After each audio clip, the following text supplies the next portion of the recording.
Leonardo DiCaprio once said, "We are the last generation that has a chance to stop climate change before it is too late." Hello, my name is Dakota, and based on a significant amount of research from scientists all over the world, climate change is real, it is detrimental, and it is continuously worsening. Today, I'm going to convince you that it is a matter that demands being acknowledged, despite the controversy behind it. More specifically, I'm going to discuss the effects of large amounts of CO2 in our atmosphere, the rising sea levels, and the increase of wildfires around the world as a result of global warming. CO2 is a dense gas produced by human activity such as burning fossil fuels or the combustion of wood. Using electricity in the home requires fuel, and this is emitted in the air, causing excess CO2 in the atmosphere. According to climate.nasa.gov, CO2 emissions have increased by almost 50% since the beginning of the industrial era.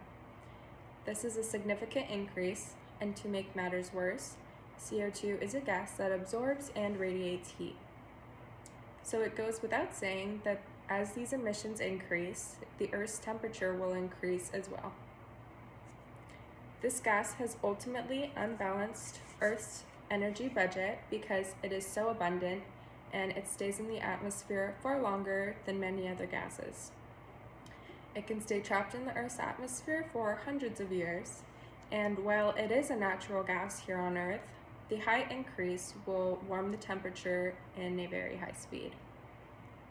According to climate.gov, land and oceans radiate thermal energy or heat, leaving carbon dioxide to absorb this heat and release it back into the atmosphere.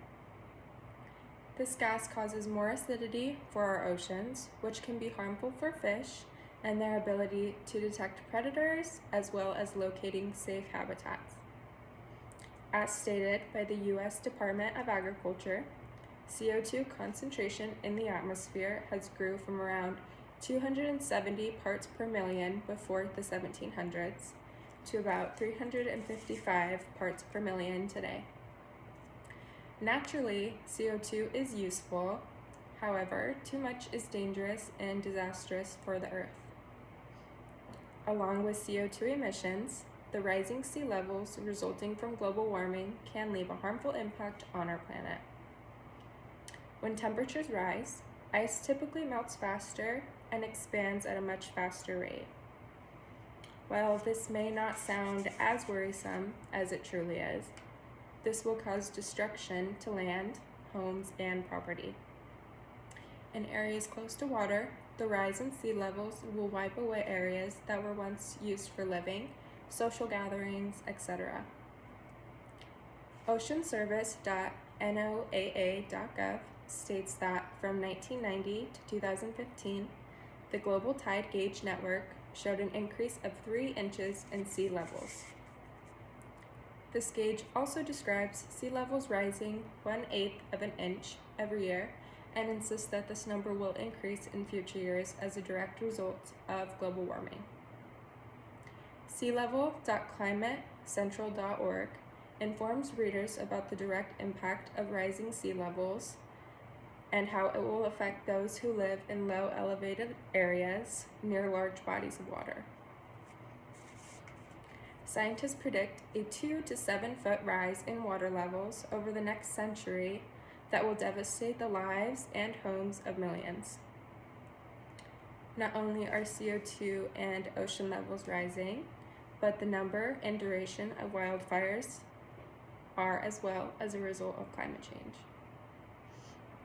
Warming temperatures increase the time span and intensity of wildfires throughout the world.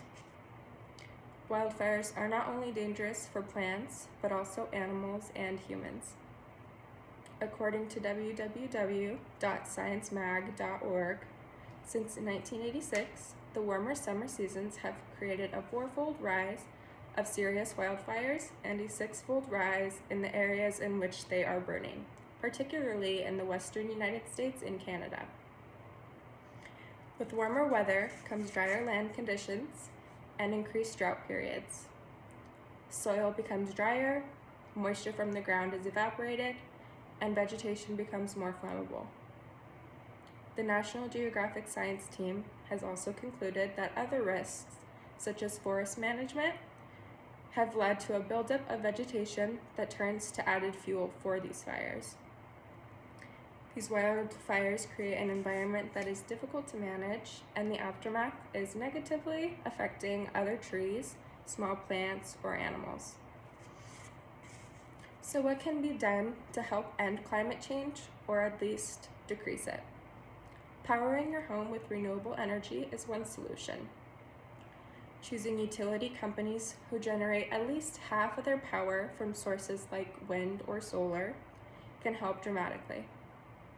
Other tricks like reducing energy use and bills, eating less dairy and meat, and simply using your voice about global warming can and will make a difference whether you notice it or not. Other tricks like turning off your lights when you're not home and using the car less and walking more will also help.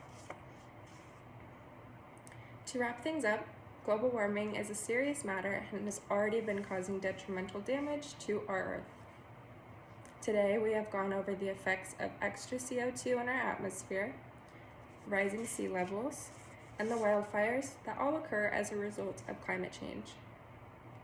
I urge you all to open up your eyes and minds to the research that proves that our world is being tarnished from global warming, and that the next time you hear the argument that climate change isn't a problem, I hope that you believe the facts instead of that argument, and as well as the studies. Thank you.